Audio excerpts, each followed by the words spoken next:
ప్రకృతి వ్యవసాయ ఉత్పత్తుల వాడకం ఓ దంపతులను అదే ప్రకృతి సేద్యం వైపు అడుగులు వేసేలా చేసింది. అనారోగ్య సమస్యలను సహజంగా పండించిన ఆహారం ద్వారా మెరుగు చేసుకున్న తర్వాత తామే స్వయంగా సాగు మొదలుపెట్టారు కొమరంభీం ఆసిఫాబాద్ జిల్లాకు చెందిన రవి, సునంద దంపతులు. పట్టణాన్ని వీడి పల్లెబాట పట్టి ఉద్యోగాలను సైతం పక్కన పెట్టి ప్రకృతి సేద్యంలో తమకంటూ గుర్తింపు తెచ్చుకున్న వీరి సాగు అనుభవాలు మనము తెలుసుకుందాం పదండి. కొమరంభీం ఆసిఫాబాద్ జిల్లా కౌటాల మండలం విజయనగరం గ్రామానికి చెందిన రవి, సునంద భార్యాభర్తలు. సునంద వృత్తిపరంగా తిరుపతిలో మహిళా విశ్వవిద్యాలయంలో ఉద్యోగం చేసేవారు. సునంద భర్త కూడా సాఫ్ట్వేర్లో ఉద్యోగం చేసేవారు. చిన్నతనం నుంచి రవికి వ్యవసాయం అంటే మక్కువ ఉంది. గత కొన్ని సంవత్సరాలుగా రవి, సునంద ప్రకృతి వ్యవసాయ విషయాలను ఆసక్తిగా గమనిస్తున్నారు. సుభాష్ పాలేకర్ ప్రసంగాలు విని, పుస్తకాలు, పత్రికలు చదివి, రైతుల విజయగాథల వీడియోలు చూసి స్ఫూర్తి పొందారు. సేంద్రియ వ్యవసాయంపై ఆసక్తి పెరిగి పెద్ద జీతాలు, ఉద్యోగాలను కాదని తమ సొంత గ్రామమైన కౌటాల మండలం విజయనగరానికి వచ్చి తమకున్న 5 ఎకరాల సొంత భూమికి తోడు 6 ఎకరాల భూమి కౌలుకు తీసుకుని సేంద్రియ పద్ధతిలో సాగు చేస్తున్నారు. లాక్డౌన్ కారణంగా వర్క్ ఫ్రం హోం ప్రారంభమైంది. ఈ నేపథ్యంలో గతేడాది ఫిబ్రవరిలో వీరి కుటుంబం సొంత గ్రామానికి మకాం మార్చింది. తొలుత గతేడాది ఫిబ్రవరిలో 3-4 సెంట్ల భూమిలో నవారా రకంతో మొదలుపెట్టారు. మొదట వ్యవసాయం కష్టంగా అనిపించినా పట్టు వదలకుండా ముందుకు సాగారు. మొదట ఆకుకూరలు, కూరగాయలు సాగు చేశారు. వేసవిలో పెరట్లో గోంగూర మొక్కలకు పిండి నల్లి సోకినప్పుడు మట్టి ద్రావణం ఆశ్చర్యకరమైన ఫలితాలనిచ్చింది. దాంతో వ్యవసాయం అంతా కేవలం మట్టి ద్రావణం పద్ధతిలోనే సాగు చేసి మంచి దిగుబడులు తీయొచ్చన్న నమ్మకం కుదిరింది. ఇప్పటికీ అదే పద్ధతి అనుసరిస్తున్నామని సునంద వివరించారు. అంటే ఇప్పుడు మేము ప్రకృతి వ్యవసాయం 2 సంవత్సరాలు అయింది చేయబట్టి. లాక్డౌన్ టైంలో 2021 ఫిబ్రవరి ఇక్కడికి మేము మా యొక్క స్వగ్రామంకి విచ్చేసి ఇక్కడ సాగు ప్రారంభించామండి. సో మొదటగా మేము వచ్చింది ఒక క్రాప్, అంటే 3 నెలలు లేదా 4 నెలలు ఒక పంట కాలం ట్రై చేసి మనకు కొంచెం అనుభవం వచ్చిన తర్వాత వెళ్ళి మళ్ళీ సిటీకి వెళ్ళి అక్కడ సిటీకి దగ్గరలో లీజుకు తీసుకొని చేద్దామన్న ఆలోచనతో వచ్చాము. కానీ ఇక్కడికి వచ్చాక మేము వ్యవసాయం స్టార్ట్ చేసిన తర్వాత ఈ భూమి, వాతావరణం ఇదంతా చూసి ఈ పంటల విధానం బాగా వస్తుంటే ఇంకా ఇది వదిలిపోబుద్ది కావట్లేదు. సో ఇందుకోసమే మేము మరీ ముఖ్యంగా మేము వ్యవసాయం ఎందుకు స్టార్ట్ చేశాము ఏంటి అంటే, నాది ఎంఎస్సీ ఆర్గానిక్ కెమిస్ట్రీ అండి. నేను చదివింది. నేను శ్రీ పద్మావతి మహిళా విశ్వవిద్యాలయం తిరుపతిలో అసోసియేట్ కన్సల్టెంట్గా వర్క్ చేశాను. తర్వాత ఇక మళ్ళీ మ్యారేజ్ అయిన తర్వాత పిల్లలు అదంతా అయిన తర్వాత మళ్ళీ నా కెరియర్ స్టార్ట్ చేద్దాం అన్నప్పుడు నాకు మళ్ళీ ఇక ఎన్నో చూశాను. గ్రూప్స్ రాద్దాం, పిహెచ్డీ చేద్దాం, ఏదేదో ఆలోచనలు ఏమో చేయాలని ఉండే. కానీ అంతకుముందు మా ఇంట్లో మా వారికి కానీ మా పిల్లలకు తరచుగా అనారోగ్యం పాలవుతుండే వాళ్ళు. వ్యవసాయం అంటే దండగ కాదండి, పండగలాగా మార్చుకోవాలి. అది నిజము. వ్యవసాయం అంటే మన కల్చరు, మన సాంప్రదాయం, మన పిల్లలకు కూడా అన్ని నేర్పించాలి. సో మనం తినే తిండే ఆహారమే ఔషధంగా మారాలి, ఆహారమే ఔషధం కూడా. సో నా యొక్క విన్నపం ఏంటంటే, మనం వేసుకునే బట్టలకు, వాడే వాచ్లకు ఎంతో ఖరీదు, ఎంత ఖర్చు అయినా కానీ బ్రాండ్వి అనుకుంటాం. కానీ అవి మనం వాడి పడేసేవి. కానీ మనం మన బాడీలోకి తీసుకునేవి మన బాడీని, మన శరీరాన్ని ఎంతో ఆరోగ్యకరంగా మన అవయవాల గురించి ఆలోచించాలి. లోపల ఉన్న అవయవాలు, ఆ వాచ్లు అవన్నీ పాడైపోతే మళ్ళీ మనం కొనుక్కోవచ్చు. కానీ మన అవయవాలు పాడైతే మాత్రం ఎంత మనం ప్రయత్నించినా ఎక్కడ బజార్లో దొరకవు, బాగు చేసుకోలేము. ఇప్పుడు 5 రకాల దేశవాళీ వరిని సాగు చేశాము. రెడ్ రైస్లో 2 వెరైటీస్, బ్లాక్ రైస్లో 2 వెరైటీస్, వైట్లో ఒక 2 వెరైటీ, మొత్తం 6 వెరైటీస్ సాగు చేశాము. చాలా బాగా వచ్చింది. సో మాకు కొంచెం అనుభవం లేక వరిలో కొంచెం 5 నెలల పంట దగ్గర మాకు కొద్దిగా పంట లాస్ అయ్యాం. అయినా పర్వాలేదు. మళ్ళీ మిల్లెట్స్, కందిసాల మధ్యలో మిల్లెట్స్ 2 ఎకర్స్, అందులో 3 రకాల మిల్లెట్స్, తర్వాత మొత్తం సోయాబీన్స్, పల్లి. సో తర్వాత నెక్స్ట్ రబీ సీజన్కి వచ్చేసి మేము ఇంట్లో కావాల్సిన ప్రతి ఒక్కటి ఆయిల్ సీడ్తో సహా, పోపు దినుసులతో సహా మొత్తం పండించుకున్నామండి మేమే. సో అందులోకి వస్తే పప్పు దినుసులలో మనకు పల్సెస్లో ముఖ్యంగా మినుములు, పెసర్లు, బొబ్బెర్లు, శనగ, బఠానీ, తర్వాత కంది. అదేవిధంగా ఆయిల్ సీడ్స్లో వస్తే అవిసెలు, కుసుమలు, పల్లి, ఆవాలు, తర్వాత సోంపు, ఇవన్నీ కూడా మేము పండించుకున్నాం. ఇంట్లో కావాల్సిన ప్రతి ఒక్కటి ఏమి కొనుక్కోకుండా. సో మరి కూరగాయల్లోకి వస్తే మేము మా ఇంట్లోకి వరకు లాస్ట్ ఇయర్ సాగు చేసాము. ఈ సంవత్సరానికి వస్తే మేము మళ్ళీ కూరగాయలు సాగు చేయడానికి కూడా మేము మళ్ళీ వరి కూరగాయలు ఖరీఫ్ సీజన్లో వరి వేసాము. వరిలో మేము దేశవాళీయే వైట్ వెరైటీ వేసాము. జీరా పూలు, కుజు పటాలియా చాలా బాగా వచ్చింది. జీలుగు వేసి కలియదున్ని అందులో మేము నాటు పెట్టించడం జరిగింది, మట్టి ద్రావణమే పూర్తిగా. తర్వాత మళ్ళీ ఇక్కడ మేము 1 ఎకరంలో కూరగాయలు స్టార్ట్ చేశాను. చాలా బాగా వస్తుంది దిగుబడి అంతగాని కొద్దిగా మార్కెటింగ్ నాకు అనుభవం లేక కొంచెం అటు ఇటు అయింది. సో ఇప్పుడు మంచి అనుభవం వచ్చింది. తర్వాత ఇప్పుడు వాటర్ మెలన్ కూడా వేసాము. చాలా అంటే చాలా బాగా వచ్చింది మట్టి ద్రావణంతో. ప్రతిదీ మేము ఏది చేసినా మట్టి ద్రావణంతో. ఆర్గానిక్ ఉత్పత్తుల మీద పెరుగుతున్న ఆసక్తి, వీరికి అందుతున్న ప్రోత్సాహం. రవికుమార్, సునంద దంపతులు రసాయన రహితంగా పండించిన ఆహారంతో ఆరోగ్యం చేకూరుతుందన్న స్పృహతో రసాయనాలు లేని వ్యవసాయం ప్రారంభించారు. రవి ఆన్లైన్లో ఉద్యోగం చేస్తూనే తన సొంత నల్లరేగడి భూమిలో వర్షాధార సేద్యం చేస్తున్నారు. పూర్తిగా CVR పద్ధతిలో మట్టి సేద్యంతో తొలి ఏడాదే మంచి దిగుబడి తీసి భళా అనిపించుకున్నారు. వెజిటేబుల్స్లోకి వస్తే మేము క్యాబేజీ, క్యాలీఫ్లవర్, బ్రోకలీ ఈ మూడింటికి ఎంతో పురుగు ఎక్కువ ఆశిస్తుంది. సో అటువంటివి కూడా మేము మట్టి ద్రావణంతో చాలా మంచి దిగుబడి సాధించాము. తర్వాత టొమాటో, నాటు చిక్కుడులో గనుపు చిక్కుళ్ళు, బీర, కాకర, సో ఇవన్నీ సాగు చేస్తూ వస్తున్నాము. కొంచెం మార్కెటింగ్ కూడా మేమే చేసుకుంటామండి. ప్రతి ఒక్కటి బయట దళారులకైతే ఏది ఇవ్వము. మేమే సోషల్ మీడియా సాయంతో, ఫేస్బుక్, యూట్యూబ్ సాయంతో మాకు మార్కెటింగ్ అంతా అవుతుంది. బియ్యం కానీ ఏదైనా మేమే ప్రాసెస్ చేసి, ఆయిల్ సీడ్స్లో అయితే కుసుమలు లాస్ట్ ఇయర్ ఆయిల్ చేసి ప్లస్ విత్తనాలకు ఇస్తున్నాము. కుసుమని బాగా ప్రమోట్ చేయడం జరుగుతుంది. అదేవిధంగా దేశీ ప్యాడీ కూడా. సో బియ్యము, ఆయిల్ సీడ్స్, పప్పు దినుసులు ఇవన్నీ మేమే ప్రాసెస్ చేసి డైరెక్ట్గా వినియోగదారునికి ఇస్తున్నామండి. ప్రతి ఒక్కటి మేము చేసే పద్ధతులన్నీ ఫేస్బుక్లో బొమ్మిశెట్టి సునంద అనే ఫేస్బుక్ పేజ్లో పోస్ట్ చేయడం ద్వారా వినియోగదారులకు నమ్మకం వచ్చి చాలా బాగా రెస్పాన్స్ ఉంది. మా దగ్గరే స్టాక్ లేదు, చాలా అంటే చాలా డిమాండ్ ఉన్నది. సో అదే నాన్ పెరిషబుల్ అయితే కూడా అడుగుతున్నారు, కానీ మాకు ట్రాన్స్పోర్ట్ పాడైపోయే గుణం ఉంది కాబట్టి సో వాటిని మేము ఎక్కువ ఓన్లీ ఆర్గానిక్ షాప్స్కే ఇస్తున్నాము. తొలినాళ్లలో వ్యవసాయం కష్టంగా అనిపించినా అడుగు వెనక్కి వేయలేదు ఈ రైతు దంపతులు. ఆర్గానిక్ పద్ధతిలో కూరగాయల సాగుపై దృష్టి పెట్టారు. ఎలాంటి రసాయన మందులు వాడకుండా మట్టితో చేసిన ఎరువులను, మట్టి నీళ్లను పిచికారీ చేసి అద్భుతంగా కూరగాయలు పండిస్తున్నారు. సేద్యంలో చాలా వరకు CVR మట్టి ద్రావణాన్ని వాడుతూ సత్ఫలితాలు సాధిస్తున్నారు. ఆర్గానిక్ ఫార్మింగ్ అంటే న్యాచురల్ ఫార్మింగ్లోకి రావడానికి ముఖ్య కారణం ఒకటి ఏంటంటే మా అనారోగ్య సమస్యల వల్ల మేము మెయిన్గా దీంట్లోకి రావడం జరిగింది. సో అనారోగ్యాలు ఎక్కడైతే మేము స్టార్ట్ చేయకముందు, మేము ఈ ఫార్మింగ్ స్టార్ట్ చేయకముందు వేరే వాళ్ళ దగ్గర ఎవరైతే organic farming plus natural farming చేస్తున్నారో వాళ్ళ దగ్గరికి వెళ్ళి నిత్యావసరాలు వస్తువులు ఏదైతే ఉన్నాయో బియ్యం, పప్పులు, నూనెలు ఇలాంటివన్నీ మేము కొనుక్కొని మేము వాడడం జరిగింది. సో దానివల్ల నా ఆరోగ్య సమస్యలు అన్నీ తీరిపోయినాయి. సో దానివల్ల మేము ఈ ఆర్గానిక్ ఫార్మింగ్ చేద్దామని అందరికీ ఒక మంచి ఫుడ్ను అందజేయాలని చెప్పేసి ఒక కంకణం కట్టుకున్నాము. సో దానివల్ల మేము ఇప్పుడు 8 ఎకరాల్లో సాగు మొదలుపెట్టాము.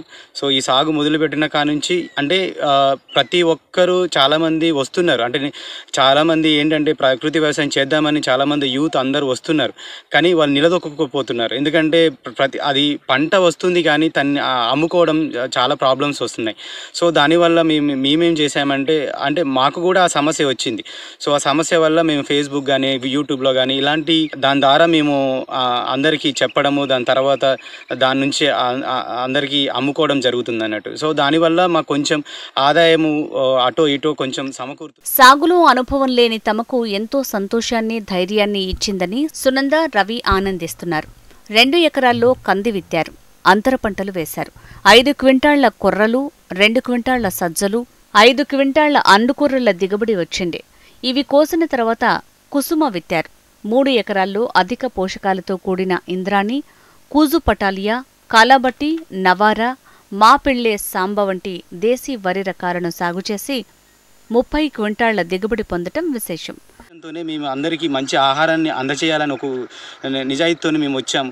సో ప్రతి ఒక్కరికి ఎవరైతే వ్యవసాయం చేయాలనుకుంటున్నారో, కానీ ఈ వ్యవసాయం చేసే విధానంలో కూడా ప్రతి ఒక్కరికి అంటే వ్యవసాయం చేసే రైతులందరికీ మోకరించాల్సిందే. ఎందుకంటే వాళ్ళు పడ్డ కష్టము వాళ్ళకి దక్కట్లేదండి. ప్రతి ఒక్కరికి ఒక కంపెనీ కానీ లేకపోతే ఏదైనా వేరే కంపెనీస్ ప్రతి ఒక్కరికి ఒక ప్రోడక్ట్ తయారు చేసినప్పుడు వాళ్ళు ప్రతి ఒక్క ప్రోడక్ట్ మీద సో వాళ్ళ మీద ఎంత ఖర్చు అయింది, ఎలా ఉంది, ఏంటి ఒక లాభం చూసుకొని వాళ్ళ ప్రోడక్ట్ని బయటికి రిలీజ్ చేస్తారు. కానీ ఒక రైతు మాత్రమే, ఈ ప్రపంచంలో ఒక రైతు మాత్రమే తన ప్రోడక్ట్ని తాను అమ్ముకోలేకపోతున్నాడు.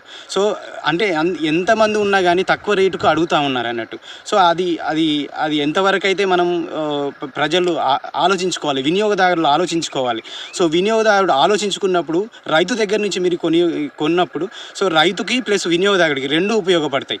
సో మధ్యలో దళాలని కొంచెం అవాయిడ్ చేసి ఉంటే, అంటే మీకు తెలిసిన అట్లీస్ట్ మీ మీ మీ చుట్టాలని కానీ మీ బంధువులు ఎవరైతే ఉన్నారో వాళ్ళందరికీ మీకు వాళ్ళకి ఎంకరేజ్ చేయండి. మీరు అంటే మేము ఒక్కరమే అందరికీ ఏం చేయలేము ఈ ప్రపంచానికి, లేకపోతే భారతదేశానికి మన ఉన్న జిల్లాలో కానీ లేకపోతే మీ ఊర్లో ఉన్న వాళ్ళకి కొంతమంది బంధువులకైనా సో వాళ్ళకి తోడ్పడండి. ఒక ఎకరం మీద 30,000 ఖర్చు చేస్తే అతనికి నష్టమే వస్తుంది. అంటే 20 క్వింటాలు 15 క్వింటాల లోపే వస్తుంది. సో 15 క్వింటాలు 1500 వేసుకున్నా కానీ మనకి 20,000 లోపే 18,000 రూపాయలు వస్తుంది. సో తను నష్టపోతున్నాడు. ప్రతిసారి రైతు నష్టపోతూనే ఉన్నాడు, కానీ రైతు ఏదో ఒక విధంగా మనకు ఆహారం అందజేస్తూ ఉన్నాడు వినియోగదారులకి. సో వినియోగదారుడు ప్రతి ఒక్కటి మీరు ఆలోచించుకోవాలి, వినియోగదారులు అందరూ ఆలోచించుకోవాలి. సో రైతుల దగ్గర నుంచి ప్రకృతి వ్యవసాయం చేసే వాళ్ళకి ప్రోత్సహించండి. వాళ్ళ దగ్గర ఉన్న వాళ్ళకి మీకు ఎలాంటి ప్రోడక్ట్స్ కావాలో, సో కూరగాయల లేకపోతే నాన్ పెరిషబుల్ ఐటమ్స్, పప్పుల దినుసుల ఏదైతే ఏది సో మీ ఏరియాలో మీ సూటబుల్ ఏరియాలలో మీకు ఏదైతే ఆ టైంలో పంట వచ్చే కాలానికి సో ఏదైతే పండుతుందో వాళ్ళని ఆ విధంగా ఎంకరేజ్ చేసి రైతులందరినీ కాపాడాలని నా మనవి. ఆరోగ్యం కోసం చేపట్టిన ఈ వ్యవసాయం ఆశించిన ఫలితాన్ని ఇచ్చిందని దంపతులు చెబుతున్నారు. ఇక్కడ పండించిన కూరగాయలు స్థానికంగా అమ్మడమే కాక సామాజిక మాధ్యమాల ద్వారా వినియోగదారులకు చేరువై అవసరమైన వారికి కొరియర్ల ద్వారా ఉత్పత్తులు అమ్ముకుంటూ దళారుల అవసరం లేకుండా సాగును లాభసాటిగా తీర్చిదిద్దుకుంటున్నారు. మనం ఇంత మంచి పద్ధతులు ఉన్నాయి. పురుగు మందులు అవసరం లేకుండా పురుగులు చాలా బాగా చనిపోతున్నాయి. మిత్ర పురుగులు ఆకర్షించబడుతున్నాయి. సో అంటే ఎకో ఫ్రెండ్లీగా ఎన్విరాన్మెంట్ కూడా చాలా బాగుంది. మనం ఏది కలుషితం చేయట్లేదు. మనం తినే తిండి చాలా అంటే చాలా బాగున్నది కదా. ఇంత మంచి పద్ధతులు ఉన్నాయి. ఇవి అందరు రైతులు తెలియాలి. వేలు ఖర్చు పెట్టి అప్పుల పాలే ఆత్మహత్యలు చేసుకుంటున్నారు. ఇలా కాదు, మనకు తెలిసినవి ఇంకా చాలా మంది రైతులు తెలియజేయాలి అన్న ఉద్దేశంతో సునందనం న్యాచురల్ ఫార్మ్స్ అనే యూట్యూబ్ ఛానల్ స్టార్ట్ చేసి దాని ద్వారా ఎంతో మందికి ఇన్స్పిరేషనల్గా చాలా మంది ముందుకు వస్తున్నారు. కెమికల్ ఫ్రీగా ఎంత అంటే న్యాచురల్ది తీసుకోవాలి, ఆహారమే ఔషధంగా తీసుకోవాలి అంటే అది ఎలా సాధ్యమవుతుంది అంటే న్యాచురల్ ఫార్మింగ్ చేసే రైతుల్ని మనం ఎంకరేజ్మెంట్గా వారి పండించే ఉత్పత్తులను తీసుకొని వాళ్ళకు చేయూతనిస్తే వాళ్ళు కూడా ముందుకు వస్తారు. అంటే ప్రతి ఒక్కరికి అంటే ఫ్యామిలీ డాక్టర్ ఉంటారు. ఇప్పుడు ఫ్యామిలీ డాక్టర్ లాగానే మనకు ఫ్యామిలీ ఫార్మర్ అన్నది ఉండాలి.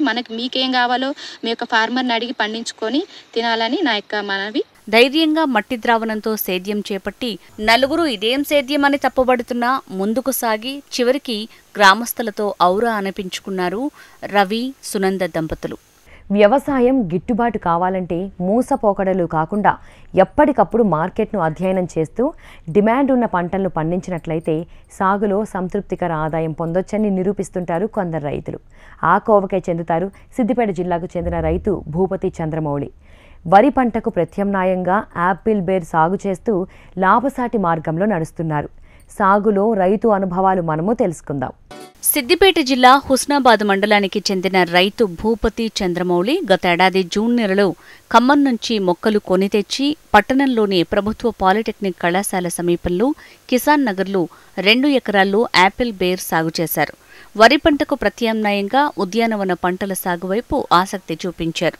యాపిల్ బేర్లో పుష్కలంగా పోషకాలు ఉండటంతో మార్కెట్లో ఉన్న డిమాండ్ గ్రహించి సేద్యం మొదలుపెట్టారు. యాపిల్ బేర్లో ఎక్కువ పోషకాలుండటంతో మార్కెట్లో కిలోకు 100కు పైగా పలుకుతోంది. యాజమాన్య పద్ధతులు పాటిస్తే మంచి లాభాలొస్తాయని రైతు చెప్తున్నారు. ఒక్కో చెట్టుకు 5 నుంచి 10 కిలోల వరకు కాయలు వస్తాయని, ఎకరాకు 30 క్వింటాళ్ల వరకు దిగుబడి వస్తుందని రైతు తెలిపారు. ఎకరానికి 2 లక్షలకు పైగా ఆదాయం సమకూరుతుందని, 2 ఎకరాల్లో కలిపి సుమారు 4 లక్షల వరకు ఆదాయం వస్తోందన్నారు. నాకు ఇక్కడ ఒక 20 సంవత్సరాల నుంచి ఇక్కడ ఒక 9.5 ఎకరాల భూమి ఉన్నది.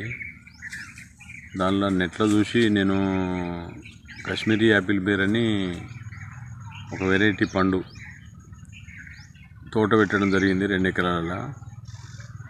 ఇంతకుముందు పెట్టిన వాళ్ళు ఎకరానికి 2-3 లక్షల పంట పండుతుందంటే నేను తీసుకొచ్చి పెట్టిన 2.5 లక్షలు 3 లక్షల దాకా పంట అయితే వచ్చింది. ఇప్పుడు మార్కెటింగ్ మంచిగా చేసుకుంటే ఎకరానికి 3-4 లక్షలు 4 లక్షల పంట పడుతుంది. ఇది మేము ఫస్ట్ పోయిన సంవత్సరం పెట్టినాం. పోయిన సంవత్సరం చిన్న మొక్కలు కాబట్టి కొంచెం క్రాప్ తక్కువనే వచ్చింది. ఈ సంవత్సరం మంచిగానే వచ్చింది.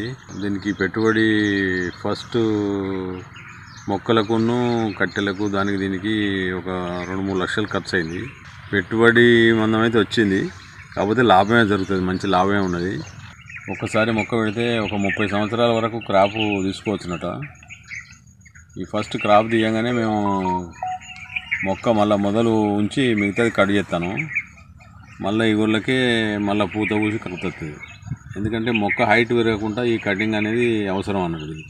ఇప్పుడు ఈ పంట గురించి పెద్దగా అవగాహన బయట లేదు, కాకపోతే అది తిన్నోళ్ళు మాత్రం మళ్ళీ కొనుక్కోపోతారు. ప్రతి మెంబరు ఒక 3-4 సార్లు 5-6 సార్లు కొనుక్కపోయారు మా దగ్గర. మేము హుజరాబాదు, సిద్దిపేట, కరీంనగర్, వరంగల్ ఇక్కడైతే మార్కెట్ చేసుడు అయింది.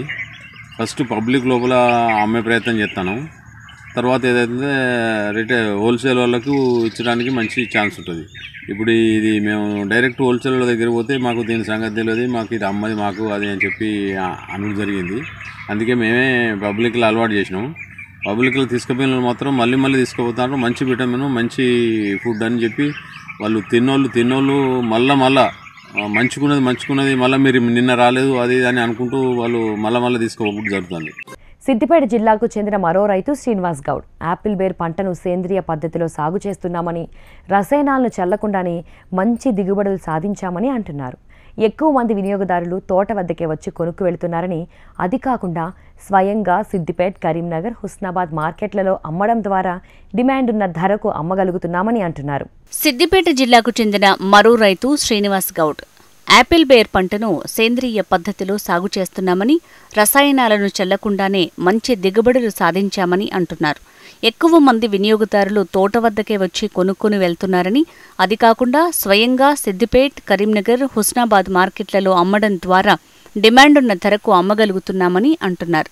2021 ఐదో నెల ఈ యాపిల్ బేర్ అని, కాశ్మీర్ యాపిల్ బేర్ అని ఖమ్మంలో కీస్తురాజు అని ఆయన తోట పెడితే మేము అక్కడికి పోయి చూసి ఈ మొక్కను మనం తీసుకొచ్చి పెట్టి 2 ఎకరాల సాగు చేసి 1000 మొక్కలను పెట్టడం జరిగింది. 1000 మొక్కలలో ఫస్ట్ క్రాపు మేము మేల 29వ తారీఖు నాడు పెట్టడం జరిగింది. పెట్టినాక 8 నెలలకు ఇది క్రాప్ వచ్చింది. ఫస్ట్ క్రాప్ కాబట్టి కొంచెం తక్కువ క్రాప్ వచ్చింది. అలా దాదాపు మాకు అప్పుడు 50-60 వేల రూపాయల ఇన్కమ్ వచ్చింది. మళ్ళీ 1 ఇయర్ తర్వాత మళ్ళీ అవి చెట్లు కట్ చేసి మళ్ళీ క్రాప్ ఈసారి ఎక్కువగా వచ్చింది. దాదాపు 3-4 టన్నుల దాకా క్రాప్ వచ్చింది. ఒక చెట్టు 20 కిలోల నుంచి 30 కిలోల దాకా కాయ వెళ్ళడం జరిగింది. ఈ కాశ్మీర్ యాపిల్ బేర్ అని వీటిని చూడంగానే అందరూ రేగ్గాయలని అనుకుంటారు. రేగ్గాయలు కాదు, ఇది కాశ్మీర్ యాపిల్ బేర్ అని. టేస్ట్ బాగుంటుంది. కేజీ మేము దాదాపుగా దీని రేటు కేజీ 100 రూపాయల చొప్పున మేము మార్కెట్లో అమ్మడం జరిగింది. ఈ మార్కెటింగ్ వల్ల అందరికీ తెలవాలని మేము ఈ కాయలను సిద్దిపేట మరియు కరీంనగర్, హుజరాబాదు, జమ్మికుంట, ఈ హుస్నాబాద్లో ఎక్కువ సేల్ చేసేది జరిగింది. దాదాపు కిలోకు 100 రూపాయల చొప్పున రోజు 2 క్వింటాలున్నర ఇట్లా మేము అమ్మడం జరిగింది. ఇది కాపు మన వరి పంట కన్నా మరియు ఇతర పంటల కన్నా జర లాభసాటిగానే ఉంది. ఇది పెడితే నష్టమే ఉండదు, కానీ కొంచెం రిస్క్ తీసుకున్నా కానీ చెట్లు 30 సంవత్సరాల దాకా ఉంటాయి. కట్ చేసుకుంటూ మళ్ళీ క్రాప్ వస్తూనే ఉంటుంది. క్రాప్ ఫస్ట్ క్రాప్ తక్కువ వచ్చిన, సెకండ్ క్రాప్ ఎక్కువ వచ్చింది. ఇప్పుడు దీన్ని మళ్ళీ కట్ చేసి మళ్ళీ మేము క్రాప్ ఇంకా ఎక్కువ తీయాలని ఆలోచనలో ఉన్నాము. మరోవైపు సేంద్రియ పద్ధతిలో సాగు చేస్తుండటంతో వినియోగదారులు తోటకే వచ్చి పండ్లను కొనుక్కొని వెళ్తుండటం విశేషం. వ్యవసాయ అధికారులు స్థానిక రైతులకు అవగాహన కల్పిస్తే మరింత మంది సాగు చేసేందుకు ముందుకు వస్తారని రైతు అంటున్నారు. ఈ రోజు ప్రసారమైన కార్యక్రమంతో పాటు సాగుదారులకు ఉపయోగపడే సేద్య సమాచారం, అభ్యుదయ రైతుల అనుభవాల కోసం HMTV అగ్రి యూట్యూబ్ ఛానల్ని సబ్స్క్రైబ్ చేసుకోండి. ఇది వాటి నేలతల్లి కార్యక్రమం. నమస్తే.